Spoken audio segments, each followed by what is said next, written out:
சூரா அல் இக்லாஸ்.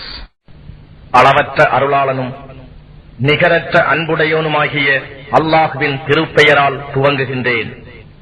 நபியே, நீர் கூறுவீராக, அல்லாஹ் அவன் ஒருவனே. அல்லாஹ் எவரிடத்தும் தேவையற்றவன். அவன் எவரையும் பெறவும் இல்லை, எவராலும் பெறப்படவும் இல்லை. அன்றியும் அவனுக்கு நிகராக எவரும் இல்லை.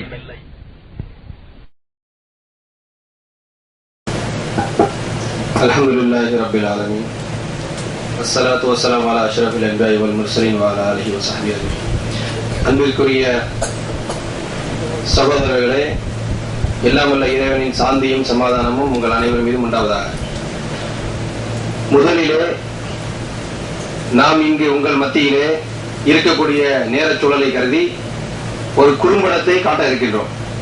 இந்த குறும்படம் வரலாற்றின் ஒளியில் நபிகள் நாயகம் ஸல்லல்லாஹு அலைஹி வஸல்லம் அவர்களுடைய வாழ்க்கையை நாம் ஆராய்ந்து பார்த்தால் என்ன பாடங்களை பெற முடியும், அதை நாம் எப்படி பார்க்க வேண்டும் என்பது சம்பந்தமான சில தொகுப்புகளை நீங்கள் காண்பீர்கள். தயவு செய்து கவனத்தோடு அந்த குறும்படத்தை பாருங்கள். அதற்கு பிறகு இருக்கக்கூடிய நேரத்திற்கு ஏற்ப எனது உரையும் தொழுகைக்கு பிறகு கேள்வி பதில் நிகழ்ச்சியும் நடைபெறும் என்பதை இந்த சந்தர்ப்பத்தில் உங்களுக்கு கூறிக்கொள்ள ஆசைப்படுகின்றேன். இப்பொழுது இன்ஷா அல்லாஹ் அந்த குறும்படத்தை பார்ப்போம். அஸ்ஸலாமு அலைக்கும்.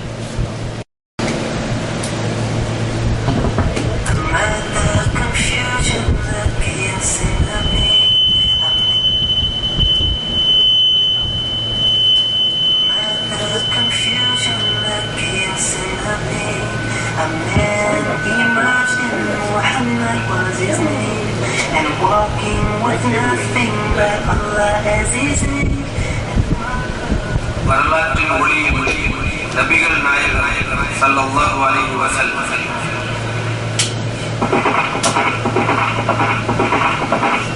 وَمَا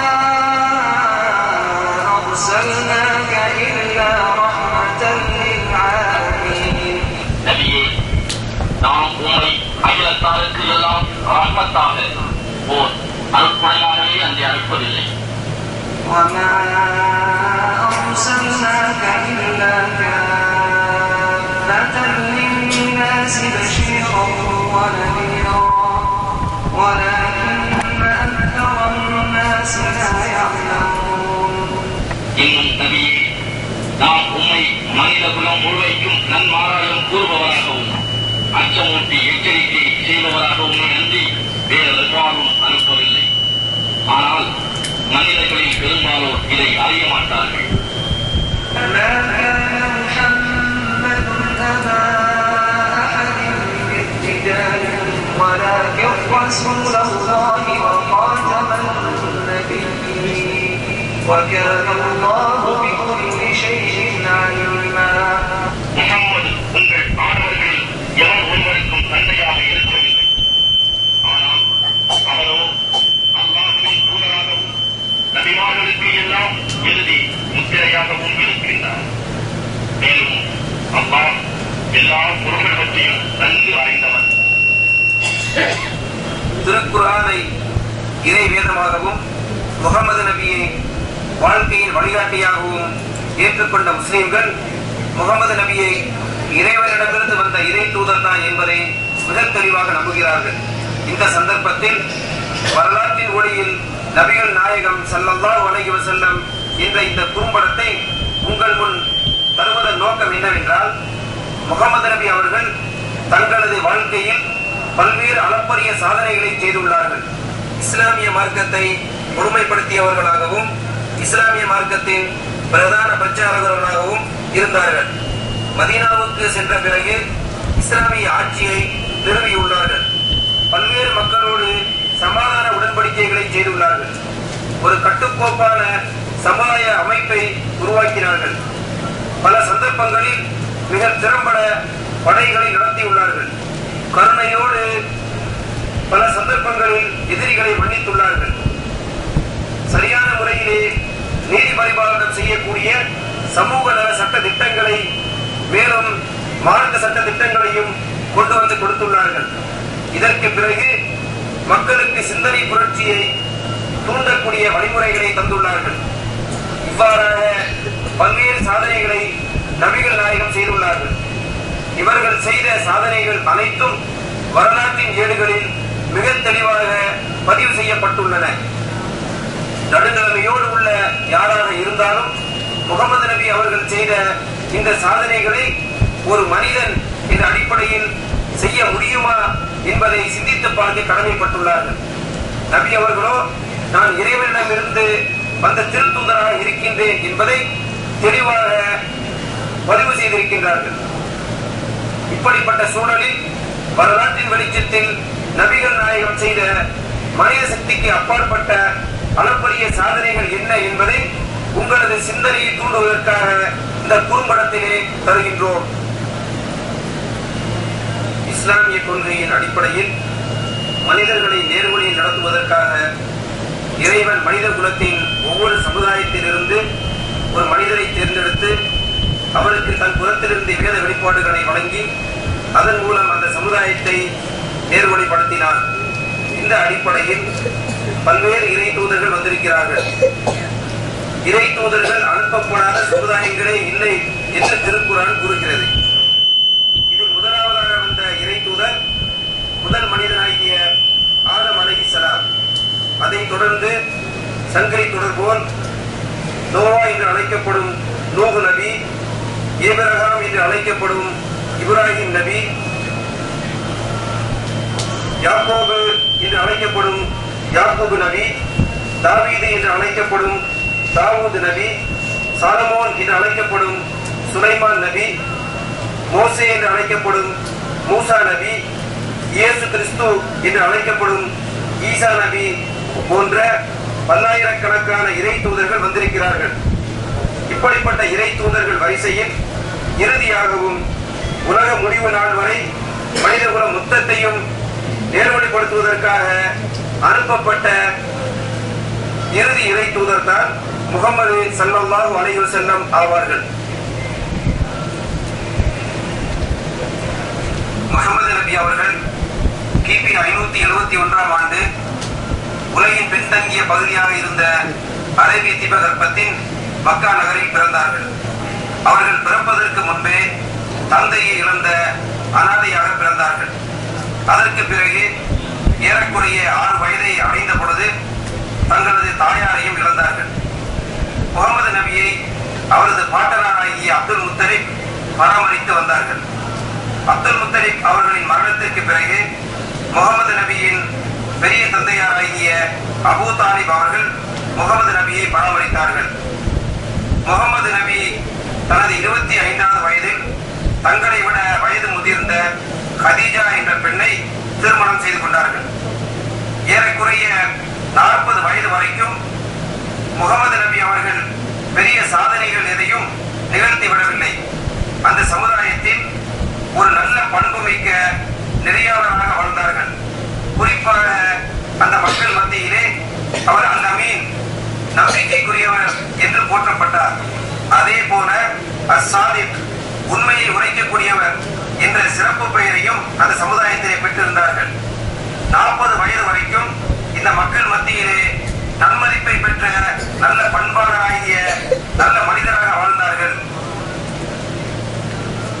நபிகள் நாயகம் ஸல்லல்லாஹு அலைஹி வஸல்லம் அவர்கள் ஏறக்குறைய 40 வயதை நெருங்குகின்ற பொழுது பல சந்தர்ப்பங்களில் மனித சமுதாயம் வாழ்க்கையின் திசை தெரியாமல் பல்வேறு அனாச்சாரங்களில் மூழ்கி தத்தளித்து கொண்டிருப்பதை பார்த்து வேதனைப்பட்டவர்களாக மக்காவிற்கு அருகாமையில் உள்ள ஹிரா குகைக்கு சென்று தனிமையில் அமர்ந்து இறைவனை தியானித்துக் கொண்டிருந்தார்கள்.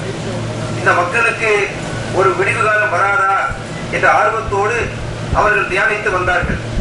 இப்படிப்பட்ட சந்தர்ப்பத்தில் அவர்களது 40வது வயதிலே ரமதான் மாதத்தின் ஒரு இரவில் அவர்களுக்கு இறைவன் புறத்திலிருந்து வேத வசனங்கள் இறங்க துவங்கியது. அதற்கு பிறகு அவர்கள் மக்கள் மத்தியிலே வந்து தான் இறைவனிடமிருந்து அனுப்பப்பட்ட இறை தூதர் என்பதை தெளிவுபட எடுத்துரைத்தார்கள். தங்களுக்கு நபித்துவம் கிடைத்த பிறகு 13 ஆண்டுகள் மக்காவிலே பிரச்சாரம் செய்தார்கள். முதலாக இஸ்லாத்தை ஏற்றுக்கொண்ட பெரும்பாலான மக்கள் சாமானியர்களாகவும் அடிமைகளாகவும் இருந்தார்கள். மக்காவின் மேற்குலத்தை சார்ந்த அந்த அரபு மக்கள் இஸ்லாத்தை ஏற்றுக்கொண்ட முஸ்லிம்களை சொல்லனா கொடுமைக்கு ஆளாக்கினார்கள். மிகப்பெரிய கொடுமைகளை கட்டவிழ்த்து விட்டார்கள். இந்த அனைத்து சந்தர்ப்பங்களிலும் நபிகள் நாயகம் முஸ்லிம்களுக்கு அமைதியை போதித்து பொறுமையோடும் சகிப்புத்தன்மையோடும் இருக்க வேண்டும் என்பதையே வலியுறுத்தி வந்தார்கள். 13 ஆண்டுகளை நெருங்குகின்ற பொழுது மக்காவில் இருந்த இஸ்லாத்தின் எதிரிகள் இஸ்லாத்தின் வளர்ச்சியை கண்டு இந்த இஸ்லாத்தை அடியோடு ஒழித்து விட வேண்டும் என்றும் இதற்கு மூல கர்த்தாவாக இருந்த முகமது நபி அவர்களையும் கொன்றுவிட வேண்டும் என்ற முடிவு கட்டி திட்டங்களை தீட்டி செயல்படுத்த தொடங்கினார்கள். இறைவனுடைய கட்டளையின் அடிப்படையில் முகமது நபி அவர்கள் அங்கிருந்த அவர்களது தோழர்களை மதீனாவை நோக்கி ஹிஜ்ரத் என்ற புனித பயணத்தை மேற்கொள்ள சொன்னார்கள். அவர்களை தொடர்ந்து முகமது நபியும் அவரது தோழராகிய அபூபக்கர் சித்திக் என்ற முக்கிய தோழரும் சேர்ந்து பல்வேறு பிரச்சனைகளுக்கும் எதிர்ப்புகளுக்கும் மத்தியில் மக்காவில் இருந்து மதீனா நகரை நோக்கி ஹிஜ்ரத் என்ற பயணத்தை மேற்கொண்டார்கள். மதீனாவை வந்து அடைந்த பிறகு முகமது நபி அவர்கள் மதீனாவிலே இஸ்லாமிய ஆட்சியை நிறுவினார்கள். மதீனாவில் இருந்த அனைத்து மக்களும் ஏகபோகமாக முழு மனதோடு முகமது நபியை தங்களது ஆட்சியாளராகவும் தலைவராகவும் ஏற்றுக்கொண்டார்கள். அதற்கு பிறகு முகமது நபி அவர்கள் முதலில் செய்த காரியம் என்னவென்றால் மதீனாவை சூழ உள்ள யூதர்களோடும் அரேபியர்களோடும் சமாதான ஒப்பந்தங்களை கையெழுத்திட்டார்கள். இஸ்லாம் மதீனாவிலே நிலை பெறுவதை பார்த்த இஸ்லாத்தின் எதிரிகள் மக்காவில் இருந்து மதீனாவை நோக்கி போர் தொடுக்கக்கூடிய சூழலும் ஏற்பட்டது. இதற்கு பிறகு இஸ்லாத்தின் எதிரிகளுக்கு எதிராக பல்வேறு யுத்தங்களை சந்தித்தார்கள். பத்ர் யுத்தம், உஹது யுத்தம், கந்தக் யுத்தம் என்ற பல்வேறு யுத்தங்களை வெற்றிகரமாக நடத்தினார்கள். மேலும் மதீனாவிலே வாழ்ந்த காலத்தில் ஒரு சமுதாய அமைப்பு எப்படி வாழ வேண்டும் என்பதற்கு தேவையான பல்வேறு சட்ட திட்டங்களை கொண்டு வந்து கொடுத்தார்கள். மேலும் ஒரு ஆட்சி எப்படி நடக்க வேண்டும் என்பதற்கான அடிப்படைகள் மதீனாவிலே நிறுவப்பட்டது. இஸ்லாமிய ஆட்சியும் இஸ்லாமிய கொள்கைகளும் அங்கிருந்து பல்வேறு பகுதிகளுக்கு பரவியது. அதற்கு பிறகு எதிரிகளாகிய மக்காவை சார்ந்த அந்த குறைஷிகளோடு ஒரு சமாதான உடன்படிக்கையும் முகமது நபி அவர்கள் கையெழுத்திட்டார்கள். அந்த உடன்படிக்கையின் சில ஆண்டுகளுக்கு பின்னால் எந்த மக்காவில் இருந்து அவர்கள் துரத்தப்பட்டார்களோ அதே மக்காவிற்குள் யுத்தமும் இல்லாமல் இரத்தமும் சிந்தாமல் வெற்றி வீரராக மக்காவின் ஆட்சி முழுக்க தங்களுக்கு கட்டுப்பட்டதாக அந்த மக்கா நகரிலே நுழைந்தார்கள். மக்காவிலே நுழைந்த பிறகு அவர்களுக்கு எதிரிகளாக இருந்த அனைவரையும் முகமது நபி அவர்கள் பொது மன்னிப்பு வழங்கினார்கள் என்ற விஷயத்தை வரலாறு ஆச்சரியத்தோடு பதிவு செய்கிறது. ஏறக்குறைய மதீனா சென்ற 10 ஆண்டுகளில் இப்படிப்பட்ட அளப்பரிய பல்வேறு முன்னேற்றங்களையும் வெற்றிகளையும் வளர்ச்சிகளையும் செய்து காட்டிய பிறகு தங்களது 63வது வயதிலே அவர்கள் மரணத்தை எய்தினார்கள்.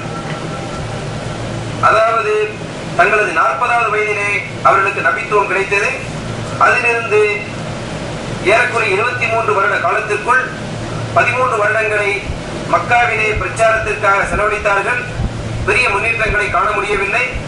பிறகு மீதமிருந்த 10 ஆண்டுகளில் மிகப்பெரிய அகில உலகத்தையே மாற்றக்கூடிய பெரும் சாதனைகளை நிகழ்த்து காட்டிய பெருமகனாக முகமது நபி அவர்கள் மரணத்தை தழுவினார்கள்.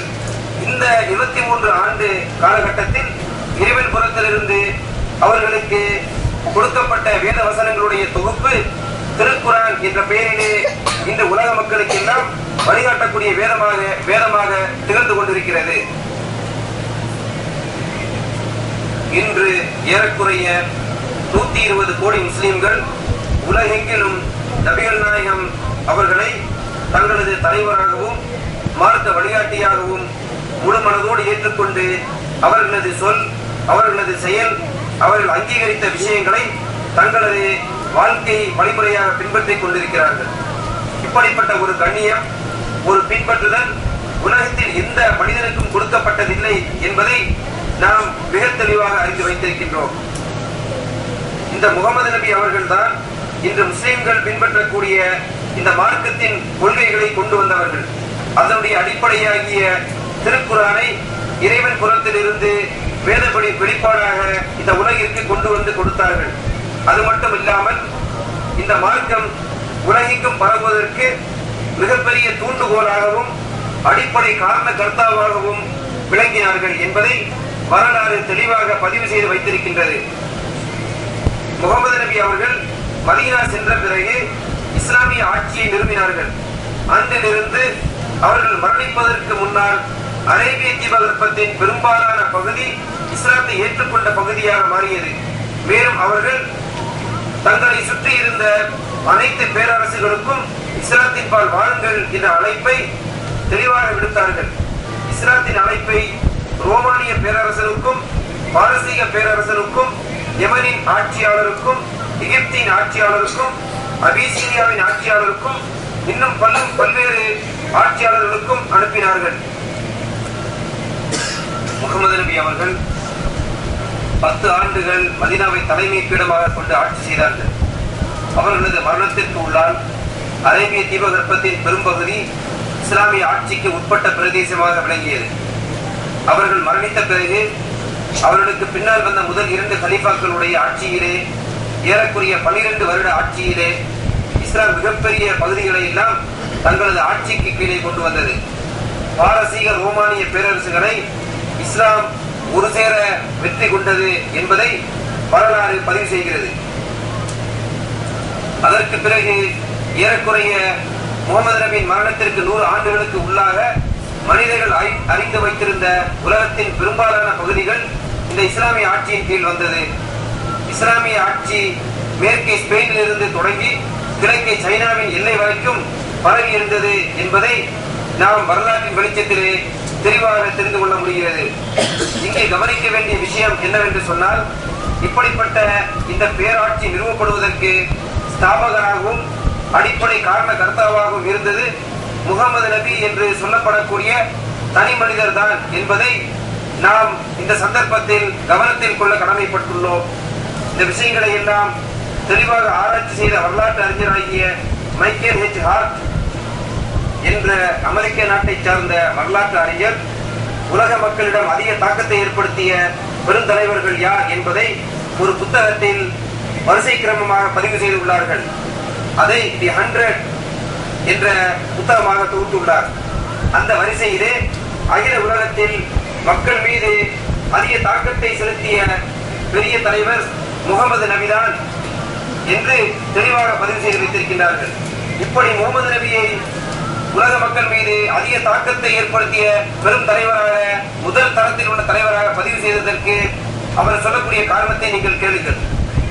மைக்கேல் ஹெச் ஹார்ட் சொல்லுகின்றார், ஆக 7ஆம் நூற்றாண்டில் தொடங்கிய அரபு வெற்றிகள் மானுட வரலாற்றில் இன்னும் முக்கியமான பங்கு வகித்து வருவதை கண்கூடாக காணுகின்றோம். சமயத்துறையிலும் உலகியல் துறையிலும் முகமது ஒரு சேர பெற்ற ஈடில்லாத செல்வாக்குதான் மனித வரலாற்றில் மிக பெரும் தாக்கத்தை ஏற்படுத்திய ஒரே தனி மனிதர் என்னும் தகுதியை அவருக்கு உரித்தாக்குகிறது என நான் கருதுகின்றேன்.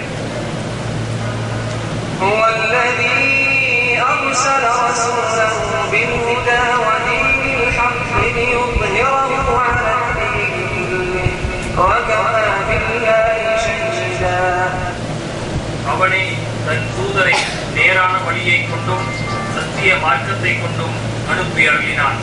சகல மார்க்கங்களையும் விட அதை மேலோங்க செய்வதற்காக இதற்கு அல்லாஹ் சாட்சியாக இருப்பதே போதுமானது.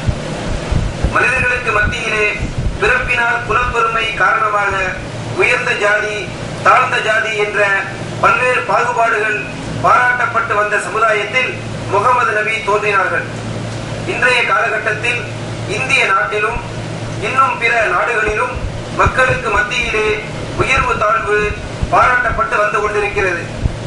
ஆனால் வரலாற்றை நாம் பார்த்தோம் என்று சொன்னால், முகமது நபி அவர்கள் உலகத்திற்கு இறை தூதராக அனுப்பப்பட்ட பிறகு அவர்களது போதனைகளை பின்பற்றக்கூடிய முஸ்லிம்கள் முகமது நபியினுடைய போதனையின் அடிப்படையில் முழுக்க முழுக்க மனிதர்களுக்கு மத்தியிலே சமத்துவத்தை பேணக்கூடிய மக்களாக மாறிவிட்டார்கள். ஆகவே தான் சமத்துவத்தை தேடி உலகின் பல்வேறு பகுதிகளில் இஸ்லாத்தை நோக்கி பெருவாரியான மக்கள் வந்திருக்கின்றார்கள் என்பதையும், இஸ்லாத்திற்கு வந்த பிறகு அவர்களுக்கு மத்தியிலே எந்தவித ஏற்றத்தாழ்வும் பாராட்டப்படுவதில்லை என்பதும் இன்று வரைக்கும் நம் முன்னால் மிகப்பெரிய நிதர்சனமான சாட்சியங்களாக விளங்கிக் கொண்டிருக்கின்றன. இந்திய திருநாட்டில் தாழ்த்தப்பட்ட இனத்தை சார்ந்த பலர் தங்களுக்கு சமநீதி கிடைக்க வேண்டும் என்பதற்காக, தாங்கள் மனித சமுதாயத்தில் சமநிலைமையோடு நடத்தப்பட வேண்டும் என்பதற்காக இஸ்லாத்தை நோக்கி வந்திருக்கின்றார்கள். பல கிராமங்கள் இஸ்லாத்தை நோக்கி வந்துள்ளன. இஸ்லாத்திற்கு வந்த பிறகு அவர்களுக்கு தாழ்ந்த ஜாதி என்ற கரை நீங்கி அவர்கள் சமத்துவமாக நடத்தப்படுகிறார்கள். உலகிலே ஜாதி வேறுபாட்டை களைந்த ஒரு கொள்கை, ஒரு கோட்பாடு, ஒரு வழிமுறை இருக்கும் என்று சொன்னால் அது இந்த முகமது நபியால் பரிபூர்ணப்படுத்தப்பட்ட இஸ்லாமிய கொள்கைதான் என்று நாம் தெளிவாக பிரகடனம் செய்ய முடியும்.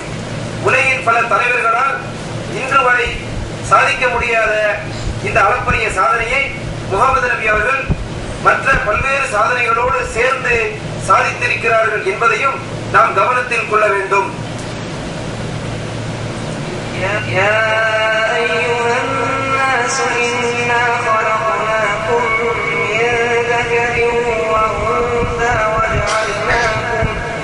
وجعلناكم شعوبا وقبائل لتعارفوا إن أكرمكم عند الله أتقاكم إن الله عليم خبير. மனிதர்களே, நிச்சயமாக நாம் உங்களை ஓர் ஆண் ஒரு பெண்ணிலிருந்தே படைத்தோம். நீங்கள் ஒருவரை ஒருவர் அறிந்து கொள்ளும் பொருட்டு பின்னர் உங்களை கிளைகளாகவும் கோத்திரங்களாகவும் ஆக்கினோம்.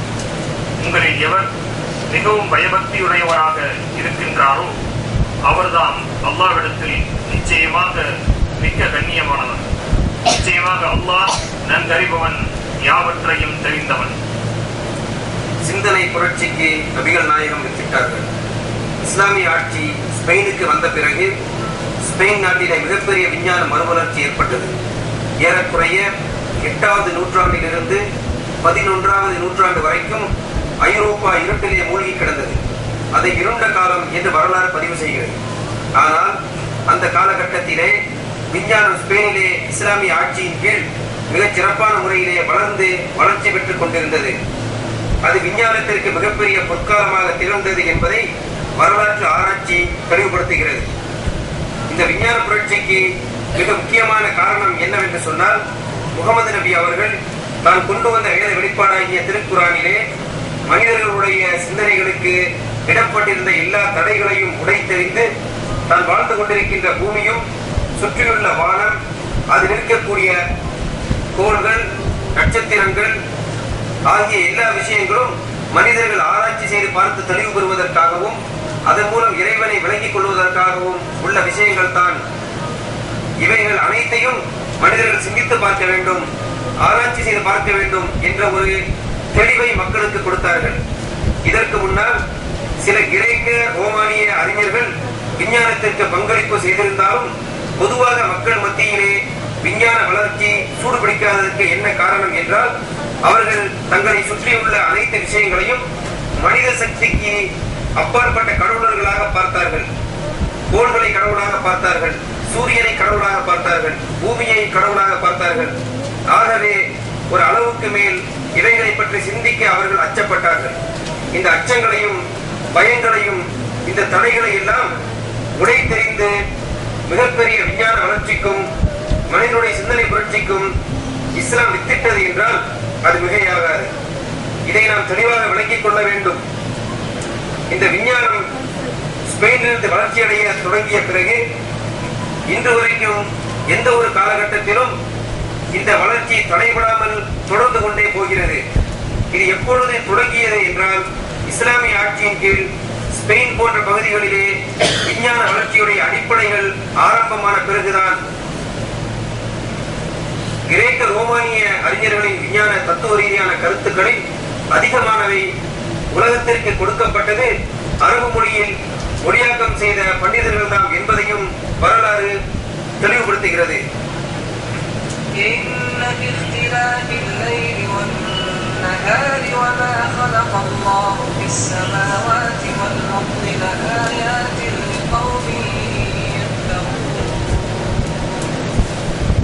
நிச்சயமாக இரவும் பகலும் ஒன்றன் பின் ஒன்றாக மாறி வருவதிலும் வானங்களிலும் பூமியிலும் அல்லாஹ் படைத்துள்ள அனைத்திலும் பயபக்தியுள்ள மக்களுக்கு நிரம்ப அத்தாட்சிகள் இருக்கின்றன. முகமது நபி அவர்கள் மிக துல்லியமாக பல்வேறு தீர்க்க தரிசனங்களை செய்துள்ளார்கள். அவர்கள் மக்காவிலே பிரச்சாரங்களை செய்து கொண்டிருக்கின்ற பொழுது அங்கு மிகப்பெரிய கொடுமைக்கு ஆளாக்கப்பட்டிருந்தார்கள். அந்த சந்தர்ப்பத்தில் நபி தோழர்கள் அவர்களுடைய ஏழ்மை நிலையை பற்றியும் தங்களுக்கு ஏற்பட்டிருக்கின்ற கஷ்டங்களை பற்றியெல்லாம் நபிகளாரிடம் முறையீடு செய்தார்கள். அப்பொழுது நபிகள் நாயகம் ஸல்லல்லாஹு அலைஹி வஸல்லம் அவர்கள் சொன்னார்கள், நான் நிச்சயமாக உங்களுக்கு இருக்கக்கூடிய வறுமையான சூழலை பற்றி பயப்படவில்லை, உங்களுக்கு ஏற்பட போகின்ற வளமான சூழலை பற்றி தான் பயப்படுகின்றேன் என்று சொன்னார்கள். மேலும் சொன்னார்கள், உங்களுடைய இந்த கஷ்டமான ஏழ்மையான சூழல் எதுவரை நீடிக்கும் என்றால் கூடிய விரைவில் இந்த ரோமானிய பேரரசும் பாரசீக பேரரசும் ஹிம்யார்களுடைய பிரதேசமாகிய யமன் பிரதேசமும் இஸ்லாமிய ஆட்சியின் கீழ் வரும் வரை இந்த சூழல் நீடிக்கும் என்று தீர்க்க தரிசனம் செய்தார்கள். மற்றொரு சந்தர்ப்பத்தில் மக்காவில் இருந்து மதீனாவை நோக்கி உயிர் தப்பி ஹிஜ்ரத் செய்து கொண்டிருக்கின்ற சந்தர்ப்பத்தில் இவர்களை கைது செய்து மக்காவில் உள்ள அந்த எதிரிகளிடம் ஒப்படைப்பதற்காக ஒரு அரபி ஒருவர் முயற்சி செய்து நபியை பின்தொடர்ந்து வருகின்றார். அவரால் நபியை பிடிக்க முடியவில்லை. அப்பொழுது நபிகள் நாயகம் அவர்கள் அவர் தனது முயற்சியை விடுத்துவிட்டு நேர்வழி ஏற்றுக்கொண்டால் அவருக்கு ஒரு வாக்குறுதி தருவதாக சொன்னார்கள். அந்த வாக்குறுதியிலே பாரசீக பேரரசினுடைய கரத்தை இடப்படக்கூடிய கங்கணத்தை அந்த பாரசீக வெற்றி பெற்ற பிறகு இந்த தோழருக்கு பரிசளிப்பதாக வாக்குறுதி செய்தார்கள். இந்த வாக்குறுதி எப்பொழுது கொடுக்கப்படுகிறது என்று சொன்னால், முகமது நபி அவர்கள் தங்களுக்கு இருக்க இடமில்லாமல் இருக்கக்கூடிய நாட்டை விட்டும் உயிர் தப்பி ஓடிக்கொண்டிருக்கிறார்கள். அவர்கள் தங்களுக்கு பின்னால் இஸ்லாமிய ஆட்சி அமையும் என்பதையும், அதற்கு பிறகு அங்கு இருக்கக்கூடிய வல்லரசாகிய பாரசீக பேரரசு வெற்றி பெறப்பட்டு அந்த மன்னனுடைய கங்கணம் அந்த நபித்தோழருக்கு அன்பளிப்பாக கொடுக்கப்படும் என்ற அளவுக்கு தீர்க்க தரிசனம் செய்தார்கள். அந்த தீர்க்க தரிசனத்தின் அடிப்படையில் அவருக்கு பின்னால் வந்த இரண்டாவது கலீஃபாவாகிய உமர் பின் கத்தாப் ரலியல்லாஹு அன்ஹு அவருடைய காலத்தில் அந்த பாரசீக பேரரசு வெற்றி கொள்ளப்பட்ட பிறகு அந்த கங்கணங்கள் இந்த கலீஃபாவினுடைய கரங்களிலே வந்தன. அப்பொழுது அவர்கள் அந்த நபித்தோழரை அழைத்து அந்த கங்கணங்களை அவரிடம் ஒப்படைத்து நபிகள் நாயகம் செய்த வாக்குறுதியை நினைவுபடுத்தி காட்டினார்கள் என்பதை வரலாறு தெளிவாக பதிவு செய்கிறது. ஒரு சாதாரண மனிதர் என்ற அடிப்படையில் இப்படிப்பட்ட முறையிலே மிகப்பெரிய பேரரசுகள் எல்லாம் வெற்றி கொள்ளப்படும் என்ற அளவுக்கு துணிச்சலாக தீர்க்க தரிசனம் செய்ய முடியுமா என்பதை நாம் சிந்தித்து பார்க்க வேண்டும்.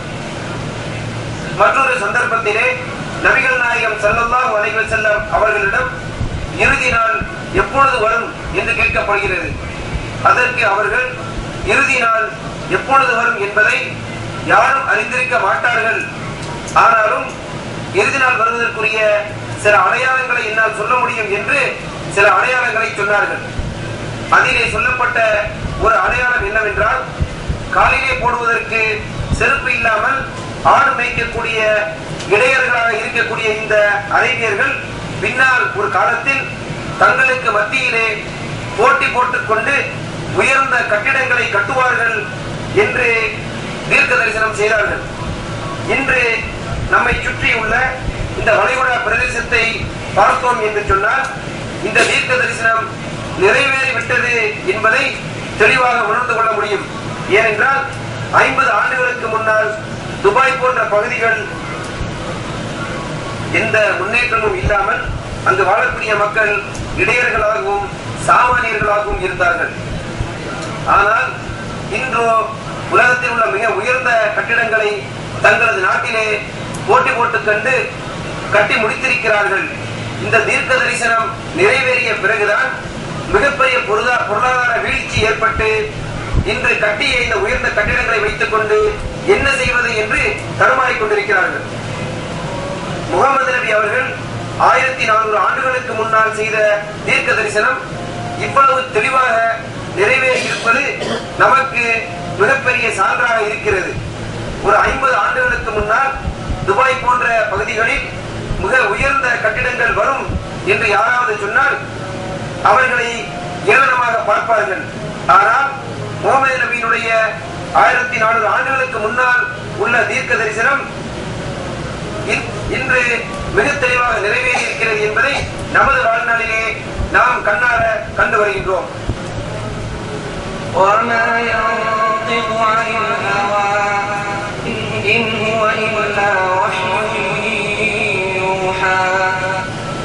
அவர் தம் இச்சைப்படி எதையும் பேசுவதில்லை. அது அவருக்கு வகி மூலம் அறிவிக்கப்பட்டதே அன்றி வேறில்லை. முகமது நபியை போன்ற ஒரு மனிதர் இந்த நவீன உலகத்தின் சர்வாதிகார பொறுப்பை ஏற்றுக்கொள்வார் என்று சொன்னால் அதனுடைய எல்லா பிரச்சனைகளுக்கும் தீர்வு காண்பதில் அவர் வெற்றி அடைவார் என்பதோடு மட்டுமல்லாமல் இந்த நவீன உலகுக்கு தேவையான சாந்தியும் மகிழ்ச்சியும் கிடைக்கும் என்று நான் நம்புகிறேன். முகமதினுடைய நம்பிக்கை இன்றைய ஐரோப்பாவிற்கு ஏற்றுக்கொள்ளப்படத்தக்கதாக துவங்கிவிட்டதை போல நாளைய ஐரோப்பாவிற்கும் அது ஏற்றுக்கொள்ளப்படத்தக்கதாக இருக்கும் என்று நான் தீர்க்க தரிசனம் செய்கின்றேன் என்று பேரறிஞர் பெர்னார்ட் ஷா தி ஜென்யூன் இஸ்லாம் என்ற புத்தகத்தில் முகமது நபியை பற்றி குறிப்பிடுகின்றார். ஜான் வில்லியம் டிரேப்பர் என்ற அமெரிக்க நாட்டைச் சேர்ந்த விஞ்ஞானி தனது history of intellectual development of Europe என்ற புத்தகத்தில் சொல்லுகின்றார், அரேபியாவில் உள்ள மக்காவில் பிறந்து மனித இனத்தின் மீது அனைத்து மனிதர்களை விட அதிக தாக்கத்தை செலுத்தி பல பேரரசுகளின் ஆன்மீக தலைவராகவும் மனித சமுதாயத்தின் 1/3 பகுதி மக்களின் அன்றாட வாழ்க்கையின் வழிகாட்டியாகவும் உள்ள இந்த மனிதர் இறைவனின் தூதர் என்ற பட்டத்திற்கு பொருத்தமானவர். لقد كان لكم في رسول الله أسوة حسنة لمن كان يرجو الله واليوم الآخر وذكر الله كثيرا. அல்லாஹ்வின் மீதும் இறுதி நாளின் மீதும் ஆதரவு வைத்து அல்லாஹ்வை அதிகம் தியானிப்போருக்கு நிச்சயமாக அல்லாஹ்வின் தூதரிடம் ஓர் அழகிய முன்மாதிரி உங்களுக்கு இருக்கிறது. முகமது அண்ட் முகமதுலிசம் என்ற புத்தகத்தில் சொல்லுகின்றார், முகமது நபி சீசரும் போப்பும் இரண்டும் சேர்ந்த ஒருவராக இருந்தார். அவர் போப்பினுடைய அலங்கார ஏற்பாடுகள் இல்லாமல் போப்பாகவும் சீசரினுடைய படைகள் இல்லாமல் சீசராகவும் இருந்தார். அவருக்கென்று நிலையான படை இருக்கவில்லை, மெய்காப்பாளர்கள் இருக்கவில்லை, அரண்மனை இருக்கவில்லை, நிலையான வருமானம் இருக்கவில்லை. யாராவது ஒரு மனிதன் முழுக்க இறைவன் புறத்திலிருந்து கொடுக்கப்பட்ட உரிமையில் ஆட்சி செய்தார் என்று சொன்னால் அது நிச்சயமாக முகம்மது தான். ஏனென்றால் அவருக்கு எல்லாவித அதிகாரங்களும் அந்த அதிகாரங்களுக்கு தேவையான காரண காரியங்கள் இல்லாமலேயே இருந்தன என்பதுதான் என்று இவர் சுட்டிக்காட்டுகின்றார். Only reasonable conclusion is that these descriptions were revealed to Muhammad from God. He could not have known such details because he was an illiterate man with absolutely no scientific training. Mohammed நபி மனித சக்தியால் சாதிக்கவே முடியாத அளப்பரிய பல சாதனைகளை செய்திருக்கின்றார்கள். தான் இறை தூதர் என்றும் இறைவனின் கட்டளைகளை பின்பற்றி மாந்தர்களுக்கு வழிகாட்ட வந்தவர் என்றும் தெளிவாக பிரகடனம் செய்துள்ளார்கள். முகமது நபியை ஏற்றுக்கொள்ளக்கூடிய அனைத்து காரணங்கள் இருந்தும் அவர்களது நபித்துவத்தை மறுப்பதற்குரிய எந்த வாய்ப்பும் இல்லாதிருந்தும் அவர்களை யாராவது ஏற்றுக்கொள்ளவில்லை என்றால் அதற்குரிய தக்க காரணங்கள் என்ன என்பதை பற்றி சிந்தித்து பார்க்க கடமைப்பட்டுள்ளார்கள். முகமது நபியை பற்றி அல்போன்சா லாமார்டின் என்று சொல்லக்கூடிய பிரெஞ்சு நாட்டை சார்ந்த வரலாற்று அறிஞர் முத்தாய்ப்பாக எப்படி சொல்லுகின்றார் என்று பாருங்கள். மிக சிறிய வசதியும் உயர்ந்த நோக்கமும்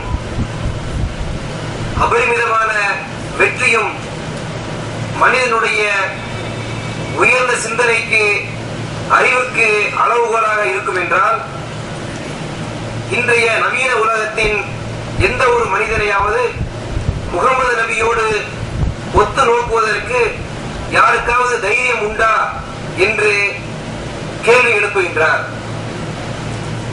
முகமது நபியை பற்றி லாமார்டின் மேலும் கூறுகின்றார், அவர் ஒரு தத்துவ மேதை, சிறந்த பேச்சாற்றலுடையவர், இறை தூதர், சட்டங்களை உருவாக்கியவர், போர் வீரர், எண்ணங்களை வெற்றி கொண்டவர், பகுத்தறிவு கொள்கைகளை மீட்டெடுத்தவர், உருவங்கள் இல்லாத கொள்கையை உருவாக்கியவர், 20 பூகோள பேரரசுகளையும் ஒரு ஆன்மீக பேரரசையும் உருவாக்கியவர். அவர்தான் முஹம்மது ஸல்லல்லாஹு அலைஹி வஸல்லம். மனித மேம்பாட்டை அளவிடக்கூடிய அனைத்து அளவுகோல்களை கொண்டு பார்த்தாலும் நாம் தெளிவாக கேட்க முடியும், அவரை, அதாவது முகம்மதை விட உயர்ந்த மனிதர் யாராவது உண்டா என்று கேள்வி எழுப்புகின்றார் அல்போன்சா லாமார்டின். முகமது நபியின் வரலாறு மிக துல்லியமாக பதிவு செய்யப்பட்டுள்ளது. அவர்களது சொல், செயல், அங்கீகாரங்கள், அவர்களை பற்றிய வர்ணனைகள் மற்றும் அவர்களது வாழ்க்கையின் எல்லா அம்சங்களும் தெளிவாக பதிவு செய்யப்பட்டுள்ளன. அவர்களது சொல், செயல், அங்கீகாரம் ஆகியவைகளின் தொகுப்பு நபிமொழி தொகுப்புகளாக நம்மிடம் இன்றும் மிக பாதுகாப்பாக உள்ளன. எந்த அளவுக்கு கவனத்தோடு தொகுக்கப்பட்டுள்ளன என்றால், யார் நபியிடமிருந்து நபிமொழிகளை செவியுற்றவர், அவரிடமிருந்து யார் செவியுற்றார்கள் என்ற அறிவிப்பாளர்களின் வரிசையும் அந்த ஒவ்வொரு அறிவிப்பாளரின் வரலாறும் இன்றும் பாதுகாப்பாக உள்ளன. இந்த அளவுக்கு துல்லியமாகவும் ஆதாரபூர்வமாகவும் உலகின் எந்த மனிதரின் வரலாறும் தொகுக்கப்படவோ பாதுகாக்கப்படவோ இல்லை. இறுதியாக முஹம்மது ஸல்லல்லாஹு அலைஹி வஸல்லம் அவர்கள் இப்படிப்பட்ட பல சாதனைகளை செய்ததற்கு காரணம் அவர்கள் இறைவனால் அனுப்பப்பட்ட இறை தூதர் என்பதாலும், இறைவழி காட்டுதலின் அடிப்படையில் செயல்பட்டதாலும், இறைவனின் பேருதவியினாலுமே ஆகும். இதை சரியாக சொல்வதானால் இறைவன் முகமது நபியின் மூலமாக இந்த காரியங்களை நிறைவேற்றியுள்ளான். முகமது நபி அனைத்து இறை தூதர்களும் போதித்த இஸ்லாமிய மார்க்கத்தை முழுமைப்படுத்த வந்தவர்கள். முகமது அவர் ஒரு மனிதர்தான் என்பதையும், அவருக்கு இறைவன் புறத்திலிருந்து வந்த வழிகாட்டுதலின் அடிப்படையில் மக்களுக்கு நேர்வழி காட்டுதல் தான் பொறுப்பு என்பதையும் திருக்குர்ஆனின் வசனம் இவ்வாறாக தெளிவுபடுத்தி காட்டுகிறது. قل إنما أنا بشر مثلكم يوحى إلي أنما إلهكم إله واحد فمن كان يرجو لقاء ربه فليعمل عملا صالحا ولا يشرك بعبادة ربه أحدا. நபியே, நீர் சொல்வீராக, நிச்சயமாக நான் உங்களை போன்ற ஒரு மனிதனே, நிச்சயமாக உங்களுடைய நாயன் ஒரே நாயன் தான் என்று எனக்கு வகை அறிவிக்கப்பட்டிருக்கிறது. எவன் தன்னுடைய இறைவனை சந்திக்கலாம் என ஆதரவு வைக்கின்றானோ அவன் சாலிகான நல்ல செயல்களை செய்து தன் இறைவனை வணங்குவதில் வேறெவரையும் இணையாக்காதும் இருப்பானாக. Amid the confusion, the chaos and the pain, a man emerged and Muhammad was his name. And walking with nothing but Allah as his aid, and the mark of a prophet between his shoulder blades. In a keeping of Hira, the revelation came. Read, O Muhammad, read in Allah's name. The blessings of Allah.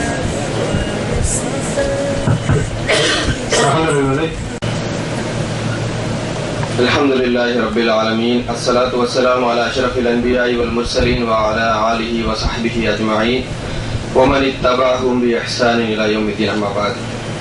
قال الله تعالى في محكم تنزيله العظيم قل هو الله أحد الله الصمد لم يلد ولم يولد ولم يكن له كفوا أحد. அன்பிற்குரிய சகோதரர்களே, எங்களது அழைப்பை ஏற்று இந்த சிறப்பான அமர்விற்கு வருகை தந்து சிறப்பித்திருக்கக்கூடிய மாற்று மத சகோதரர்களே, உங்கள் அனைவர் மீதும் எல்லாம் வல்ல இறைவனின் சாந்தியும் சமாதானம் உண்டாவதாக. இப்பொழுது உங்கள் மத்தியிலே இஸ்லாம் ஒரு அறிமுகம் என்ற தலைப்பில் சுருக்கமான முறையிலே சில கருத்துக்களை மட்டும் சொல்லிவிட்டு நேரடியாக கேள்வி பதில் நிகழ்ச்சிக்கு நாம் செல்லலாம். நாம் மனம் விட்டு சில கருத்துக்களை பரிமாறிக்கொள்வது என்று சொன்னால், நமது வாழ்க்கையிலே பெரும்பாலும் இன்றைய காலகட்டத்தில் மிகவும் பிஸியான முறையிலே நமது வாழ்க்கை அமைந்து கொண்டிருக்கிறது. எந்த விஷயத்தை பற்றியும் சிந்தித்து பார்ப்பதற்கே நமக்கு நேரம் கிடைக்காது. அப்படி இருக்கக்கூடிய சூழலிலே அதிலிருந்து வித்தியாசமாக ஒரு சில மணித்துளைகளை எடுத்து நமது சிந்தனைகளை சில முக்கியமான விஷயங்களின் பால் செலுத்துவதற்காக ஒரு வாய்ப்பு கிடைத்திருக்கின்றது. ஆகவே அதை நல்ல முறையிலே பயன்படுத்திக் கொள்ள வேண்டும் என்று நான் உங்களுக்கு வேண்டுகோள் விடுத்துக் கொள்கின்றேன். நாம் வாழ்ந்து கொண்டிருக்கின்ற பொழுது எந்த ஒரு மனிதனாக இருந்தாலும், அவன் இறை நம்பிக்கை உடையவனாக இருந்தாலும் அல்லது இறை நம்பிக்கை இல்லாதவனாக இருந்தாலும், அவனுக்கு கட்டாயமாக தோன்றக்கூடிய சில கேள்விகள் இருக்கின்றன. அது என்ன கேள்விகள்? நான் யார்? யார் என்னை உருவாக்கினார்கள்? என்னை படைத்தது யார்? நாம் இருக்கக்கூடிய இந்த பூமி, பிரபஞ்சம், இவைகளை எல்லாம் உருவாக்கியது யார்? எந்த ஒரு கேள்வி கட்டாயம் வரும். அதே போல எதற்காக நமது வாழ்க்கை நோக்கம் என்ன? நாம் ஏன் வாழ வேண்டும்? நமது வாழ்க்கைக்கு என்ன நோக்கம் இருக்கிறது என்ற கேள்விகள் இருக்கின்றன. அல்லது எப்படிப்பட்ட வழிமுறைகளை பின்பற்றி வாழ வேண்டும்? எது வெற்றி என்று கருதப்படும்? இப்படிப்பட்ட கேள்விகள் இருக்கின்றன. இன்னும் முக்கியமாக, இறந்து விட்டால் அப்போ பிறகு என்ன நடக்கும்? இந்த கேள்வியும் இருக்கிறது. இந்த கேள்வி வராமல் யாருக்கும் இருக்காது. ஆனால் நாம் நமது வாழ்க்கையின் ஓட்டத்திலே, இந்த பரபரப்பிலே இந்த கேள்வி வந்து போனது கூட தெரியாமல் வேறு பல விஷயங்களில் கவனத்தை செலுத்திக் கொண்டிருக்கும். ஒரு சிலர் இந்த கேள்விகள் தங்களது மனதை தொடுகின்ற பொழுது அதை பற்றி கொஞ்சம் சிந்தித்து பார்க்க தலைப்படுவார்கள். சிலர் என்ன செய்வார்கள்? இந்த கேள்வி வரும், நான் யார்? அதான் இப்ப முக்கியம். நாளைக்கு நம்ம கஃபில் என்ன சொன்னா, அழைப்பார் அப்படின்னு போயிடுவான். ஏன்னா நான் யாரு இந்த கேள்விக்கு பதில் சொல்ல என்ன இருக்கு? அவனுக்கு கேள்வி இருக்கு, ஆனா பதில் சொல்ல என்ன இல்ல, நேரம் இல்லை. இப்படியே பதில் சொன்னாலே கடைசி நாம தெரியும் வரைக்கும் அவளு கடைசி என்ன ஆகும்? கடைசி என்ன தெரியாத இருக்கும்? கடைசி என்ன ஆகும்? அவுட் ஆகும். கேள்விக்கு பதில பத்தி யோசிக்கிறதுக்கு டைம் இல்லாம என்ன செஞ்சிருவான்? ஆளு போய் சேர்ந்துருவான். ஆகவே இப்படிப்பட்ட ஒரு பரபரப்பான சூழ்நிலையிலே இந்த கேள்விகளுக்கு நாம் இறப்பதற்கு முன்னாடி விடை கண்டுபிடித்துக் கொள்ள வேண்டிய பொறுப்பு நமக்கு இருக்கிறது. இறந்த பிறகு என்ன செய்ய முடியாது, நாம் ஏன் வாழ வேண்டும் என்று யோசிக்க முடியாது. அங்க நிலைமை என்னவோ அது தனி பிரச்சனை. ஆகவே இப்படிப்பட்ட விஷயங்களை பற்றி சிந்தித்து பார்க்க வேண்டிய பொறுப்பு, கடமை நமக்கு உள்ளது என்பதை நாம் தெரிந்து கொள்ள கடமைப்பட்டிருக்கிறோம். இஸ்லாமிய மார்க்கத்தை பொறுத்த வரைக்கும் இப்படிப்பட்ட எல்லா வகையான சந்தேகங்களுக்கும் தெளிவான முறையிலே விளக்கங்களை தருகிறது என்பதையும், அவைகளை பற்றி சில கருத்துக்களை மட்டும் நான் இந்த சந்தர்ப்பத்திலே சுட்டிக்காட்டிக் கொள்ள விரும்புகின்றேன். நாம் யார், நம்மை யார் படைத்தார்கள், இந்த உலகத்தை யார் படைத்தார்கள் என்ற கேள்வியை பொறுத்த வரைக்கும் இந்த இஸ்லாம் தெளிவாக சொல்லுகின்றது. இவைகளுடைய படைப்பை பாருங்கள்.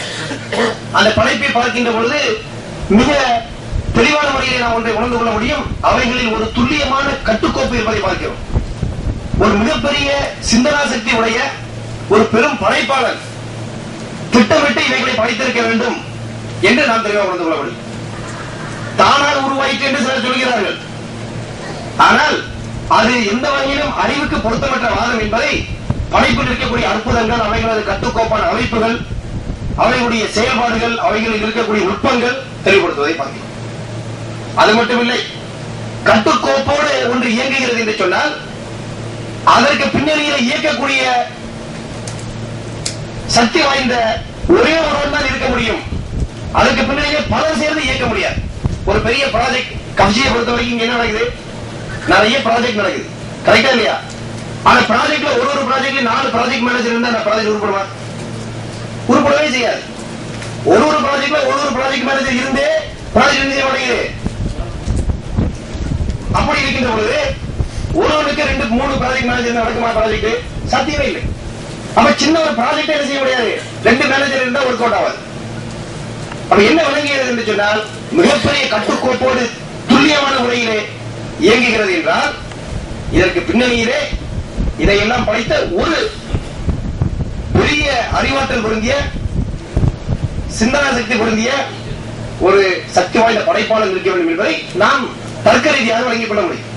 திருக்குறள் இறைவன் சொல்லி காட்டுகின்றான். சூரா அன்பில் என்று சொல்லக்கூடிய 21வது அத்தியாயத்தின் 22வது வசனத்தில் அல்லாஹ் சொல்லி காட்டுகின்றான். லவ்கான திருக்குறள் என்று சொன்னால் இதை முகமது நபி அவர்கள் இறைவனிடமிருந்து வந்த வேத வெளிப்பாடுகளை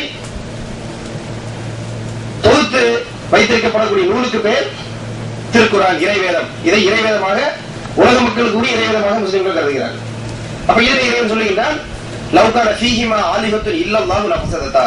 இந்த வானம் பூமி ஆகிய இவற்றின்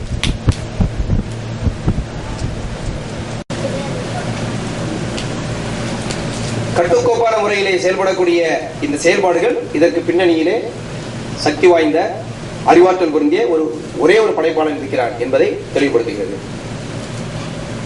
அதை திருக்குர்ஆனிலே இறைவன் சொல்லி காட்டுகின்றார். 21வது அத்தியாயத்தின் 22வது வசனத்திலே லவ்கான ஃபீஹிமா ஆலிஹத்துன் இல்லல்லாஹு லஃபஸததா. இந்த வானம் பூமி ஆகிய இந்த பிரபஞ்சத்தில் அல்லாஹ் அல்லாத வேறு கடவுளர்கள், ஒன்றுக்கு மேற்பட்ட கடவுளர்கள் இருப்பார்கள் என்று சொன்னால் அவைகள் வீணாக போயிருக்கும் என்று இறைவன் சொல்லி காட்டுகிறார். இந்த இடத்திலே அல்லாஹ் என்று சொல்லுகின்ற பொழுது குறிப்பாக முஸ்லீம் அல்லாத மற்ற சகோதரர்கள் நினைப்பார்கள் இது முஸ்லீமுடைய கடவுள். இது முஸ்லீமுடைய கடவுள் என்பது தவறு. அல்லாஹ் என்று சொல்லக்கூடிய அரபி வார்த்தை தமிழிலே கடவுள் என்ற வார்த்தை. இதனுடைய அரபி மொழியாக்கம் அல்லாஹ் என்ற வார்த்தை தான். ஏனென்றால் அரபு மொழியை தாய்மொழியாக கொண்ட கிறிஸ்தவர்கள் பலர் இருக்கிறார்கள். அவர்களது அரபு மொழியில் உள்ள பைபிளும் இன்று நடைமுறையில் இருந்து கொண்டிருக்கிறது. அந்த பைபிளில் கூட அவர்கள் தங்களது கர்த்தருக்கு அரபியிலே சொல்லக்கூடிய பெயர் என்னவென்று சொன்னால் அல்லாஹ் என்ற வார்த்தை தான். இப்ப அரபு மொழியிலே கிறிஸ்தவர்களும் தங்களது கர்த்தரை எப்படி அழைக்கிறார்கள்? அல்லாஹ் என்றுதான் அழைக்கிறார்கள். ஆக அல்லாஹ் என்பது முஸ்லிம்களுடைய பெயர், முஸ்லிமுடைய கடவுளுடைய பெயர் என்று இந்த அரபு மக்களோடு தொடர்பில்லாத நமது நாட்டை சார்ந்த மக்கள் நினைத்துக் கொண்டிருந்தால் கூட அதனுடைய உண்மை நிலவரம் என்னவென்றால் அரபு மொழியிலே கடவுள் என்ற வார்த்தை, கடவுள் என்ற வார்த்தையினுடைய அரபி மொழி பதம் அல்லாஹ் என்று சொல்லக்கூடிய வார்த்தை. அது பொதுவான வார்த்தை. ஆனால் இந்திய நாட்டை பொறுத்த வரைக்கும் முஸ்லிம்களை தவிர மற்றவர்கள் உபயோகப்படுத்துவது இல்லை என்பதால் இப்படிப்பட்ட ஒரு கருத்து நிலவிக் கொண்டிருக்கிறது என்பதையும் நாம் தெரிந்திருக்கின்றோம். அந்த இறைவன் எப்படிப்பட்டவனாக இருக்க வேண்டும் என்றால் அந்த இறைவன் எந்த குறைபாடும் இல்லாதவனாக இருக்க வேண்டும். அந்த இறைவன் நிறைவான பண்புகளுக்கு சொந்தக்காரனாக இருக்க வேண்டும். உதாரணமாக நம்மை எல்லாம் படைத்த அந்த இறைவன் எல்லா ஆற்றலும் பொருந்தியவன், எல்லா ஞானமும் மிக்கவன், முக்காலத்தையும் அறிந்தவன் என்று சொன்னால் யாருக்காவது அதிலே முரண்பாடான கருத்து இருக்குமா? யாருக்காவது அப்செக்ஷன் உண்டு? அதுல இருக்கா? இல்லை. அந்த கடவுளுக்கு ஞாபக மறதி உண்டு. அவனுக்கு தூங்க வேண்டிய அவசியம் இருக்கிறது. 7 நாள் 5 நாள் வேலை செய்தால் 6வது நாள் ரெஸ்ட் எடுக்க வேண்டும். இதிலே உங்களுக்கு உடன்பாடு இருக்கிறதா? உடன்பாடு இருக்கா? இல்ல. அப்ப நமக்கு சும்மா விளங்குது. கடவுள் எப்படி இருக்கணும்? நம்மளை மாதிரி 5 நாளைக்கு டியூட்டி 6வது நாள் ரெஸ்ட் எடுத்தா அவர் கடவுள் கிடையாது. கடவுள் ஏன்பா ரெஸ்ட் எடுக்கிறார்? அப்ப எப்படி கடவுள் அது என்று நம்மளே நினைப்போம். கடவுளுக்கு திடீர்னு மறந்து போச்சு அப்படின்னா இது என்னப்பா அநியாயமா இருக்கு. நம்ம கஃபீல்ட சம்பளம் கூட்டி கூட ரிக்வஸ்ட் கொடுத்தா மறந்து போயிடலாம், ஓகே. கடவுள்கிட்ட ரிக்வஸ்ட் கொடுத்தா அவரை மறந்துட்டா எப்படி? அப்ப கடவுளுடைய ஒரு பண்பு அங்கே இல்லை என்பதை பார்க்கிறோம். ஆனால் திருக்குறளை பொறுத்த வரைக்கும் மிக துல்லியமான முறையிலே கடவுளுடைய பண்பு நிறைவான பண்புகளாக இருக்க வேண்டும், குறைபாடான பண்புகள் கடவுளுக்கு பொருத்தமற்ற பண்புகள் என்று இஸ்லாம் தெளிவாக வரையறை செய்கிறது. வேறு சில மார்க்கங்களை பொறுத்த வரைக்கும் கடவுளுக்கு ஓய்வு எடுக்க வேண்டும் என்று சில மார்க்கங்கள் சொல்வதை பார்க்கிறோம். கடவுளுக்கு குழந்தைகள், பிள்ளை குட்டிகள், உறக்க முழிப்பு, இப்படி பல மனிதனுக்குரிய தேவைகள் அனைத்தும் இருப்பதாக பல மார்க்கங்கள் சொல்லுகின்றன. இவைகள் கடவுளுக்கு பொருத்தம் இல்லை என்பதை நாம் தெளிவாக விளங்கிக் கொள்ள கடமைப்பட்டிருக்கிறோம். இப்ப நம்ம யார் படைத்தார் என்பதற்கு இந்த விளக்கம் போதுமானதாக இருக்கிறது. இந்த சந்தர்ப்பத்தில் நமது வாழ்க்கையின் நோக்கம் என்ன? மனிதனை பொறுத்த வரைக்கும் இன்று நம் பல மக்கள் வாழ்ந்து கொண்டிருக்கின்றோம். நீங்கள் சிலரிடம் சென்று உங்களுடைய வாழ்க்கையின் நோக்கம் என்ன என்று கேட்டாலும் என்ன சொல்லுவாங்க? எனக்கு என்ன நோக்கம்னு தெரியல, சம்பாதிக்கிறோம், பிள்ளை குட்டிகளை காப்பாற்ற வேண்டும், இது மட்டும்தான் நோக்கமா இருக்குது. அதை விட ஒரு பெரிய நோக்கம் இருப்பதாக யாருக்கும் என்ன தெரியவில்லை என்பதை பார்க்கிறோம். ஒரு பெண் இதனுடைய நோக்கம் என்ன என்றால் அதை எழுதுவதற்காக பயன்படுத்தப்படுகிறது, செருப்பு இதற்காக என்று தெரிகிறது. ஆனால் நீ எதற்காக வாழ்ந்து கொண்டிருக்கின்றாய் தெரியவில்லை. மனுஷன் தான் எதற்கு வாழ்ந்து கொண்டிருக்கிறான் என்று தெரியாமல் வாழ்ந்து கொண்டிருப்பதை பார்க்கிறோம். ஏன் வாழ வேண்டும் என்பது தெரியாத காரணத்தினால் தேவையில்லாத பல விஷயங்களை வாழ்க்கையின் நோக்கங்களாக கொண்டு அதற்கு பின்னால் மதி இழந்து மனிதன் சென்று கொண்டிருப்பதை பார்க்கிறோம். இன்றைய காலகட்டத்திலே பெரும்பாலான மக்கள் நினைக்கிறார்கள் வாழ்க்கையின் நோக்கம் என்ன? செல்வ செழிப்பை அடைய வேண்டும், செல்வத்தை ஈட்ட வேண்டும் என்றுதானே நினைக்கிறார்கள். செல்வம் கிடைக்க வேண்டும் என்பதற்காக மிகவும் முயற்சி செய்து செல்வத்தை ஈட்டுகிறார்கள். எதற்கு? அதை வைத்து சந்தோஷமாக வாழ வேண்டும். கரெக்டா இல்லையா? எந்த அளவுக்கு சந்தோஷமாக வாழ்வதற்கு செல்வத்தை ஈட்டுகிறார்கள் என்றால், அவன் இங்கே சவுதி அரேபியாவுக்கு 25 வயசுல வந்து 55 வயசு வரைக்கும் செய்யறாரு. செல்வத்தை ஈட்டி சந்தோஷமா எப்ப வாழணும்? எப்ப செல்வத்தை ஈட்டி முடிச்ச பிறகு சந்தோஷமாக வாழணும். எப்ப? 65 வயசுக்கு. அப்ப சந்தோஷமா வாழ முடியுமா? அது மட்டும் இல்லாம போய் செல்வத்தை ஈட்டிக் கொண்டிருக்கக்கூடிய சந்தர்ப்பத்திலேயே அந்த செல்வத்தை உபயோகித்து தான் எதையாவது அனுபவித்தானா என்றால் அதை அனுபவிச்சிருக்க மாட்டேன். செல்வத்தை ஈட்டி எப்ப அனுபவிக்கணும்? எப்போ? 65 வயசு. அப்ப 65 வயசு என்ன நடக்கும்? செல்வத்தை ஈட்டி முடிச்சு எல்லாம் சேர்ந்த பிறகு இப்ப உட்காந்து யோசிப்போம், எதுக்கு இவ்வளவு கஷ்டப்பட்டு சம்பாதிச்சோம்? நம்ம பிள்ளை திரும்பி பார்க்காம போறான், அவன் அப்படி போறான், நமக்கு சாப்பிட முடியல, சுகர் ப்ராப்ளம், அந்த ப்ராப்ளம், உலகத்துல எல்லா பிரச்சனையும் இருக்கும். அப்ப அவன் செல்வத்தை ஈட்டிய பிறகு அவனுக்கு என்ன தெரியாது? எதுக்குடா கஷ்டப்பட்டு இதை செஞ்சோம் தெரியல. அப்ப வாழ்க்கையுடைய நோக்கம் என்னாச்சு? வீணா போச்சா இல்லையா? பெரும்பாலும் பணக்காரர்கள் அதிகாரத்துக்காக சிலர் தங்களது வாழ்க்கையை நோக்கமாக அதிகாரத்தை வைத்திருக்கிறார்கள், செல்வாக்கை வாழ்க்கையை நோக்கமாக கொள்கிறார்கள். ஏன்னா அவங்களுக்கு தெரியல என்னத்தை வாழ்க்கையை நோக்கமாக கொள்வது. பெரும்பாலும் பணக்காரர்கள் வாழ்க்கையில் விரக்தி அடைந்து என்ன செய்றாங்க? தற்கொலை பண்ணிக் கொள்கிறார்கள். சென்ற வாரத்தில் ஒரு மாடல் அழகி தற்கொலை பண்ணிக் கொண்டார். ஏன்? ஏதோ வாழ்க்கையின் விரக்தி என்று சொல்கிறார்கள்.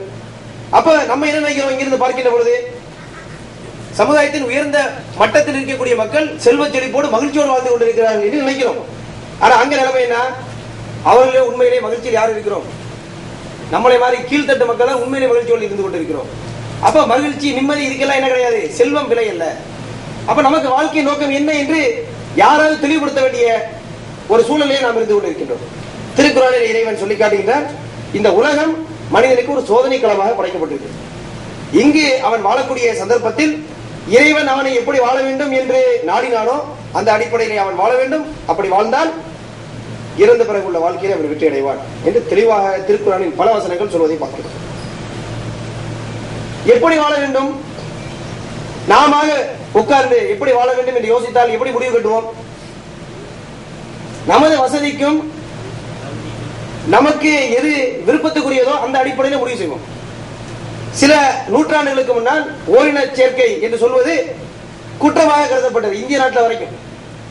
இன்னைக்கு ஓரின சேர்க்கையை குற்றம் என்று சொன்னால் குற்றம்.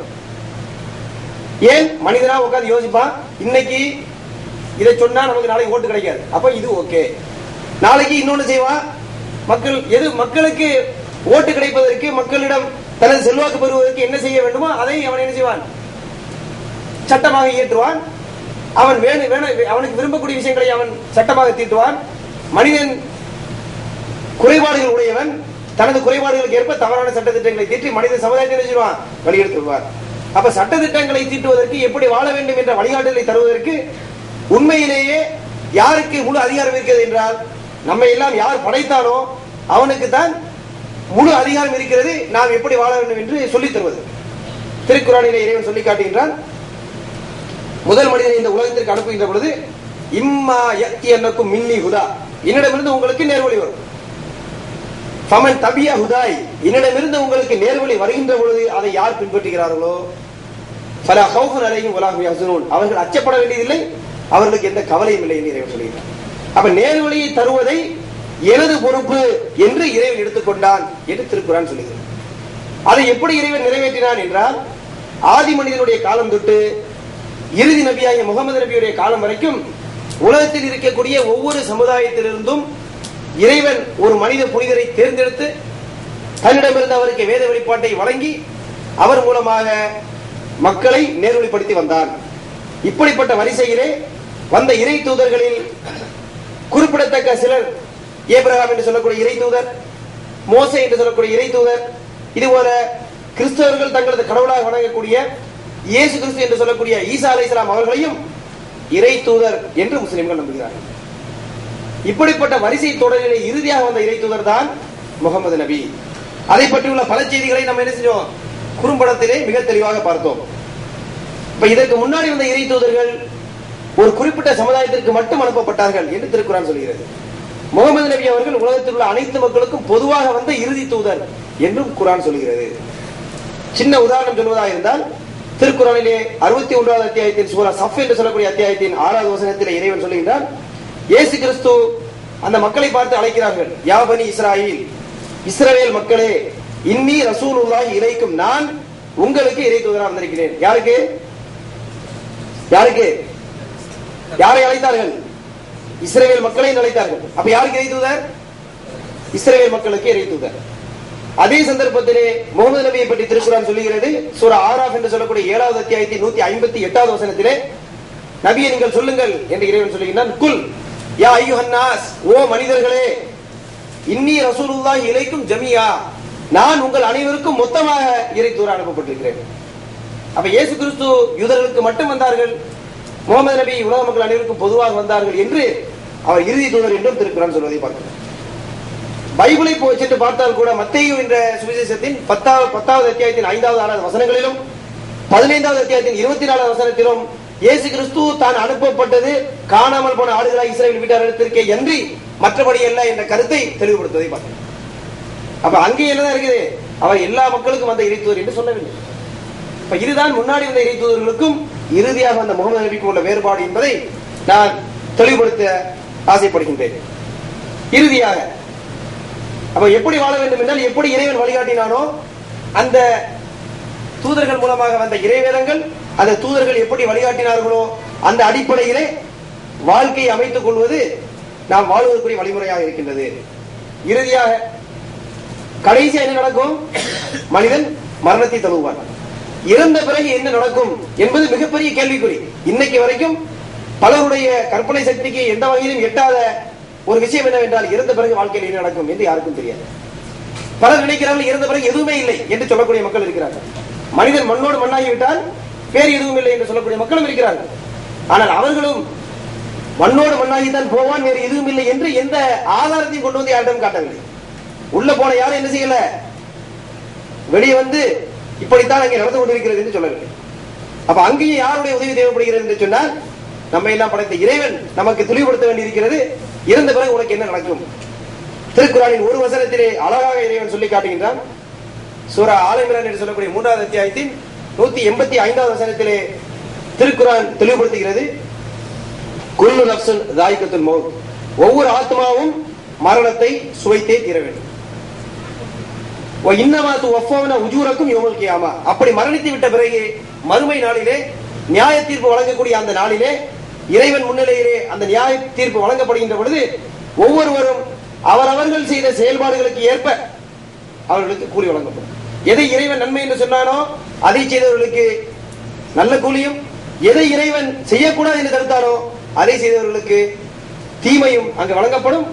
அதன் அடிப்படையிலே அவர்களுக்கு அன்று நீதி பரிபாலனம் செய்யப்படுகிறது.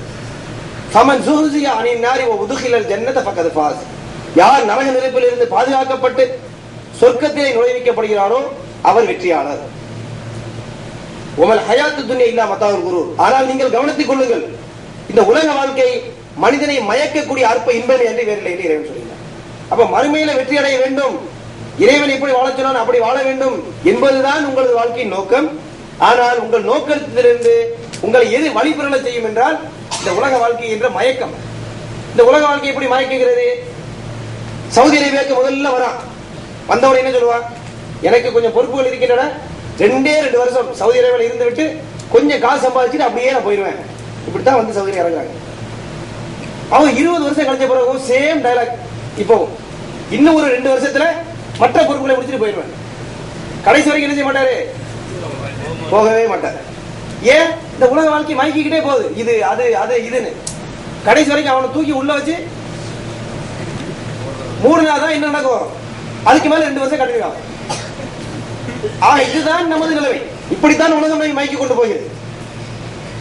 ஆகவே உலக வாழ்க்கை மனிதனை மயக்கும் என்றும் இறைவன் எச்சரிக்கை செய்கிறார்.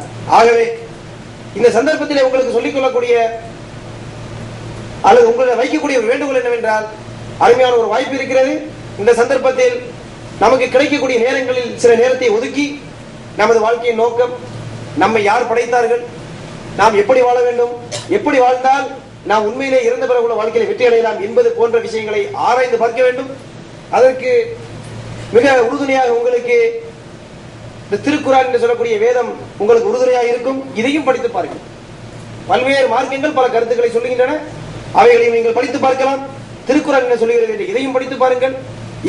இவற்றில் எது உண்மை என்பதை சிந்தித்து பார்த்து முடிவு செய்து சரியான வழியை பின்பற்றி வெற்றி பெற வேண்டிய பொறுப்பு நமக்கு இருக்கிறது. அப்படிப்பட்ட முறையில் ஆராய்ச்சி செய்து பார்த்து சரியானவற்றை தேர்ந்தெடுத்துக் கொள்ள உரிமையும் இருக்கிறது என்பதை இந்த சந்தர்ப்பத்திலே சொல்லி எனது இந்த முதல் உரையை நான் முடித்துக் கொள்ள ஆசைப்படுகின்றேன். அல்ஹம்துலில்லாஹி ரப்பில் ஆலமீன்.